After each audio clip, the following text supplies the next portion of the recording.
പലപ്പോഴും ഈ ചോദ്യം ചോദിക്കണമെന്ന് വിചാരിച്ചിരുന്നു, പക്ഷേ ചുറ്റിനും ആൾ നിന്നുകൊണ്ടാണ് ഞാൻ ചോദിക്കാറുള്ളത്. ഇപ്പോൾ ഇവിടെ സൗകര്യമായിട്ട് ചോദിക്കാമല്ലോ, അടുത്തടുത്തുണ്ടല്ലോ. ഓ മനസ്സിലായി മനസ്സിലായി മനസ്സിലായി. ഇങ്ങോട്ട് വാ. മോഹൻലാൽ എന്ന നടൻ മലയാളത്തിൽ ഏറ്റവും കൂടുതൽ പ്രേമരംഗങ്ങളിൽ അഭിനയിച്ചിട്ടുള്ള ഒരാളാണ്. എല്ലാ സിനിമകളിലും പ്രേമവും വിവാഹവും ഒക്കെ ഉണ്ടല്ലോ. ഇപ്പൊ തന്നെ എത്ര താലികെട്ട് കഴിഞ്ഞിട്ടുണ്ടാവും. പ്രത്യേകിച്ചും പാട്ട് പാടി ഒരുപാട് നായികമാരോടൊപ്പം ചേർന്ന് വളരെ ഇഴുകിച്ചേർന്ന് അഭിനയിച്ച ഒരാളാണ്. നിക്ക് നിക്ക് നിക്ക്, ഏത് റൂട്ടിലേക്കാ വണ്ടി തിരിക്കണേന്ന് എനിക്കിപ്പോ മനസ്സിലായി. ഈ നോക്കിയാ എന്നെ തിരുത്താൻ വരില്ലേ?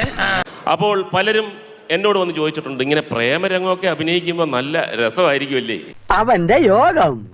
പക്ഷേ അവർക്ക് അറിഞ്ഞുകൂടാ, 10,000-2000 പേര് നിൽക്കുമ്പോൾ ആണ് നമ്മൾ പ്രേമരംഗം അഭിനയിക്കുന്നത്.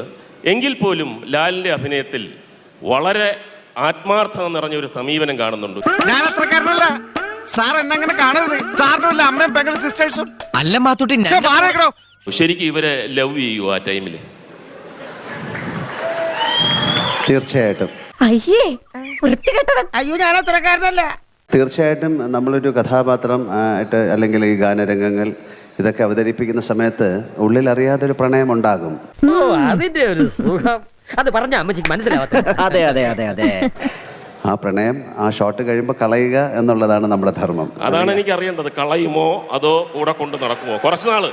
No, there's lot of difference between real life and films. In real life, കാതൽ, love, പുനിതമാനത്.